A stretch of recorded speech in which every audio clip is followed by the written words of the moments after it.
حركت المويه توسع.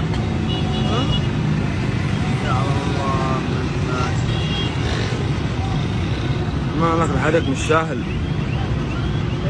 فيها ما لك الدار.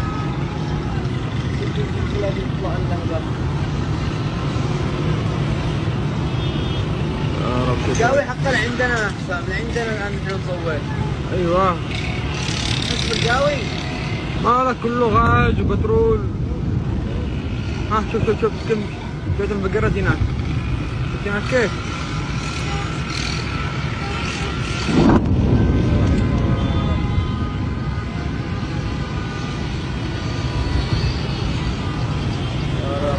يا رب اشكر يا رب. الجاوي حقا النهضة لا عندنا.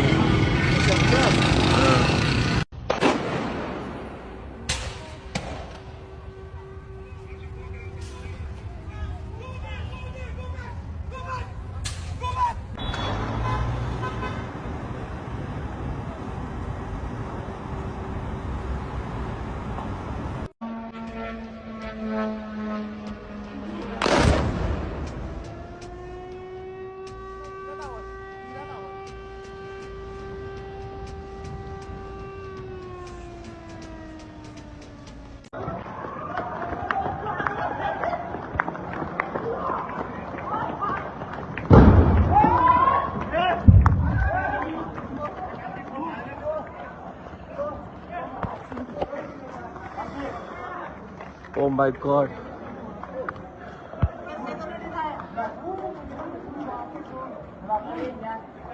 Guys, look at other. Look at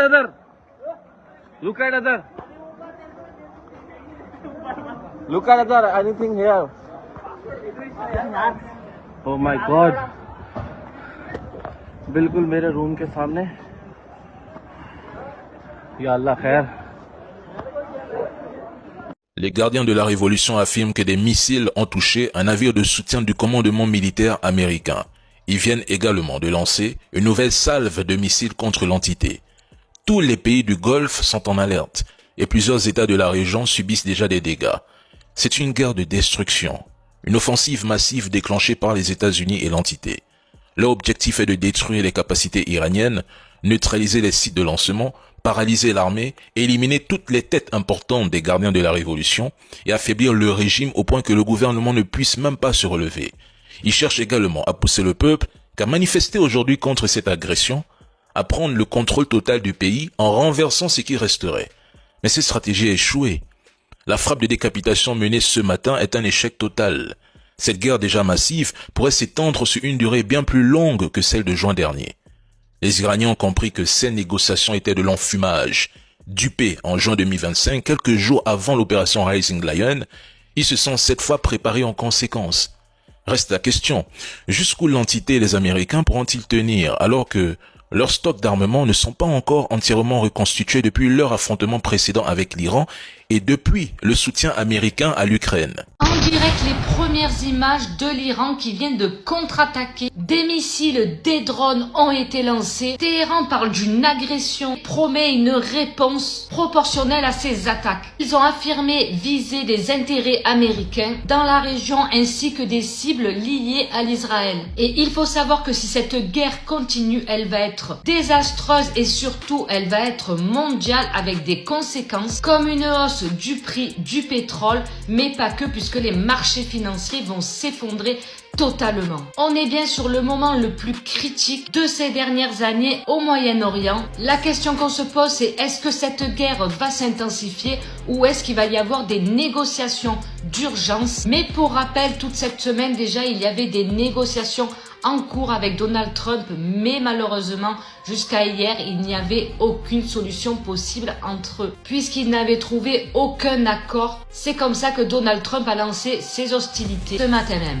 La lâcheté d'Emmanuel Macron est sans limite. Ils accusent l'Iran d'être coupable des frappes sur son propre sol. Mes amis, Israël et les États-Unis ont attaqué Téhéran, mais les coupables, ce sont les Iraniens. Enfin, en tout cas, c'est ce que nous dit Emmanuel Macron. Si tu veux, en termes de fourberie et de lâcheté, la France est au niveau maximum, mes amis. Vous avez un tweet du président Emmanuel Macron qui nous dit « Le déclenchement de la guerre entre les États-Unis, Israël et l'Iran emporte de graves conséquences pour la paix et la sécurité internationale. » C'est pas un déclenchement de la guerre par l'Iran, ce sont les États-Unis États-Unis qui l'ont fait. Mais pour Manu, les coupables, ce sont les Iraniens, mes amis. Regardez bien, le régime iranien doit comprendre qu'il n'a désormais plus d'autre option que d'engager une négociation de bonne foi. Mais justement, c'est ce qu'ils étaient en train de faire, de négocier jusqu'à ce que les Américains balancent des missiles sur Téhéran. Et Manu, une petite question. Cette école pour filles qui se situe dans la ville de Minab, en Iran, où il y a 40 gamines qui viennent d'être liquidées, parce qu'aujourd'hui, il y a école. C'est Ramadan plus école actuellement en Iran. Eh bien, est-ce que ça, c'est de la faute des Iraniens? Est-ce que c'est de la faute de l'Iran d'avoir vu 40 gamines liquidées par des missiles de Tel Aviv? Alors en même temps, venant d'un pays qui accueille sur TF1 Reza Pahlavi, le fils d'un dictateur sanguinaire qui est tombé justement parce qu'il était sanguinaire, franchement, il n'y a plus rien à attendre. La lâcheté française est à son comble. Bon courage à ceux qui vont survivre. Pendant que les Iraniens, ils sortent en masse pour défendre le régime, pour défendre leur pays, pour dénoncer une attaque illégale, une attaque des Américains et des Israéliens. Pendant ce temps, il y en a un qui fuit le pays. Il fait un discours pour mettre l'Israël en guerre et lui, son avion, allez, pou, est en train de partir. L'avion présidentiel israélien Wind of Zion a décollé de la base aérienne de Navatin et est en train d'être redéployé en toute sécurité ailleurs. Il s'éloigne actuellement d'Israël, au-dessus de la mer Méditerranée. Tu vas où? Tu vas où, Netanyahou? Tu vas où? Ah donc, tu as fait tout ça. Tu as fait tout ça. Tu as compris que la réponse, ça commence à être chaud. Tu as pris tes clics, tes claques, tu t'es barré. Ok. Tu reviens. Tu reviens au bercail et tu continues ta guerre. Tu vas pas aller frapper l'Iran à cacher ailleurs dans un autre pays. Regardez-moi ces chances. Regarde. Pendant ce temps, eux, ils sont dans la rue. Ils sont en train de bombarder dans la même ville. Ils sont là. Bombardez-nous, tuez-nous, mais on va se défendre jusqu'à la fin. C'est le mot d'ordre actuellement. Voilà. Toutes les autorités iraniennes qui prennent la parole, c'est le mot d'ordre. On va se défendre jusqu'à la fin. Et bizarrement, les Américains s'attendaient à l'effet contraire, qu'il y ait une révolte derrière pendant qu'ils commencent, pendant qu'ils frappent. Bah, y a pas, c'est le contraire. Le peuple est dans la rue, mais pour dénoncer une attaque illégale. On attend le dénouement de tout ça. On attend l'issue, on attend les résultats, qui sera éliminé, quelles sont les cibles et tout. Mais là, la première journée, c'est pas en faveur des Américains ni des Israéliens. Voilà. Peut-être que c'est pas encore fini. Peut-être c'est une opération de plusieurs jours, voire semaines. Mais là,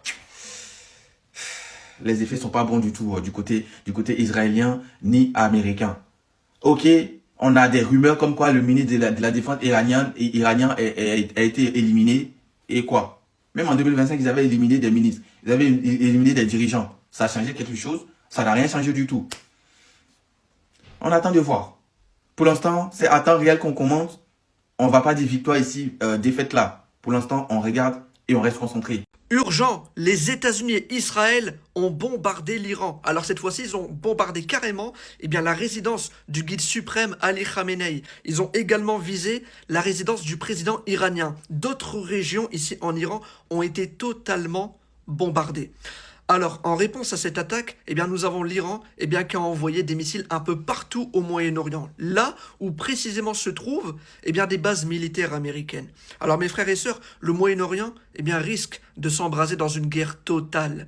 Et on demande à Allah Azzawajal donc de préserver et de protéger les populations civiles. Et surtout, n'oublions pas nos frères et sœurs en Palestine, au Liban, au Soudan, au Yémen, qui, à l'heure où je vous parle, ils vont être complètement oubliés à cause de ce qui se passe en ce moment.